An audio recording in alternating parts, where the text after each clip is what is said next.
नमस्कार मित्रांनो, लग्नानंतर होईलच प्रेमच्या आजच्या एपिसोडमध्ये नंदिनी आणि काव्याचे आई-बाबा घरी आलेले आहेत. त्यांना मांडव बदलण्यासाठी माहेरी घेऊन जाण्यासाठी. तर तिथे वसू आता त्यांना खूप बोलत आहे आणि इकडे मानिनी सुद्धा तिच्या मुलांना त्यांना मुलींना वापस घेऊन येण्यासाठी सांगत आहे, की तुम्हाला पण तिकडे जावं लागेल.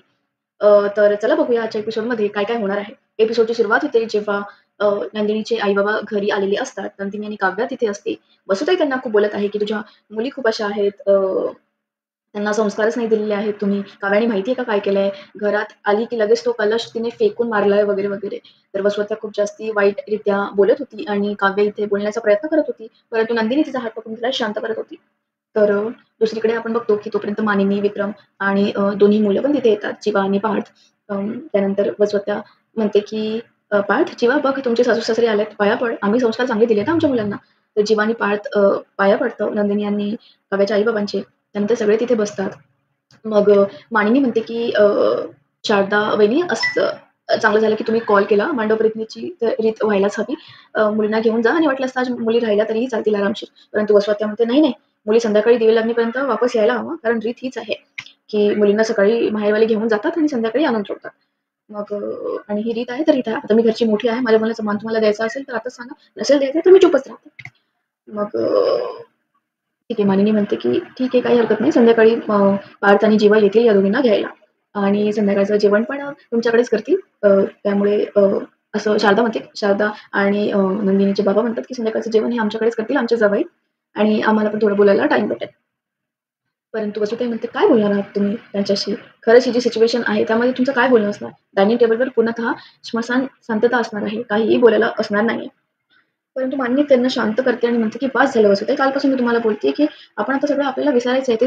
तेच आपण जर विषय काढत राहिलो, तर मुलांना समोर जाताच येणार नाही. एकमेकांना टाईमच देता येणार नाही. त्यामुळे आता जे झालंय ते आपण बदलू तर नाही शकत. पण जे आहे ते आपण स्वीकारू शकतो."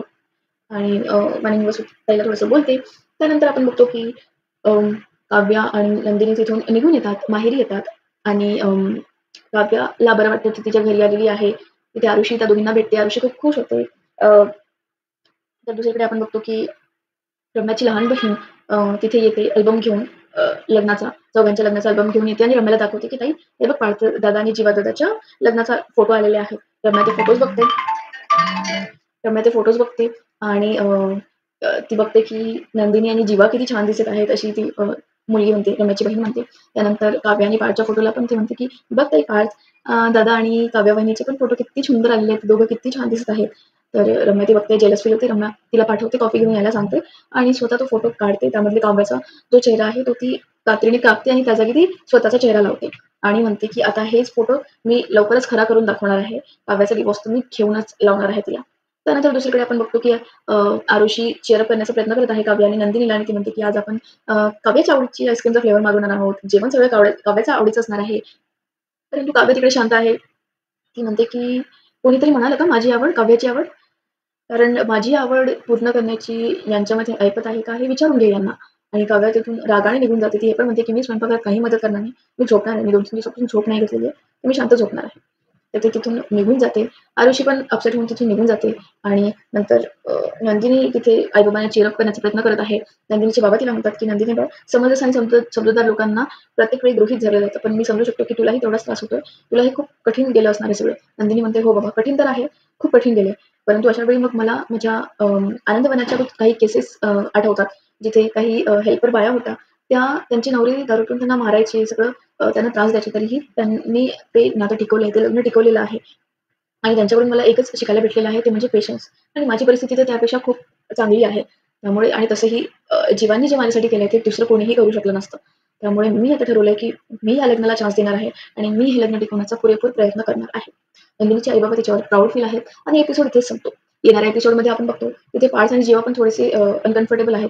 त्यांच्या सासरी मुलींना घेऊन जायला. ते आईला सुद्धा ते म्हणत आहेत. परंतु आई म्हणते, की माईंनी म्हणते, की "माझ्यासाठी तुम्ही हे करा प्लीज. माहिती आहे की ते अवघड आहे, पण आता कधी ना कधी तर आपल्याला आईस ब्रेक करावाच लागेल." मग जीवा मानिनीला म्हणतो, की "मी पार्थसोबत नाही जाणार." आणि तिथे होपफुली म्हणजे त्यांचे आय गेस भांडणं होतात. ते आता अपकमिंग एपिसोडमध्ये आपल्याला बघायला भेटेलच. कारण पार्थ आणि जीवाचे पण संबंध आता पहिल्यासारखे काही राहिलेले नाही आहेत.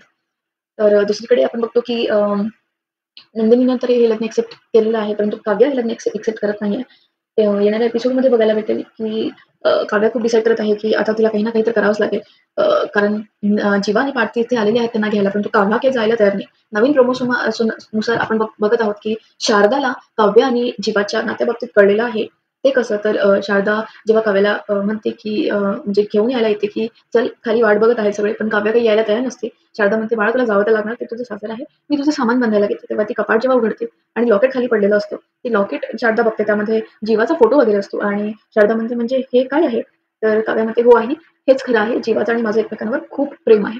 तर आता बघणं इंटरेस्टिंग असणार आहे, की खरंच हे सत्यामध्ये होतं. लाइक रिअलीमध्ये शारदाला हे कळतं, की काव्या हे सगळं स्वप्न बघत आहे, ड्रीम आहे.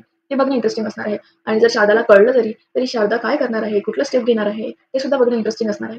तर तुम्हाला आजच्या एपिसोडचे अपडेट कसे वाटले मला कमेंट करून जरूर सांगा आणि उद्याच्या एपिसोडच्या अपडेटसाठी चॅनलला सबस्क्राईब करा. थँक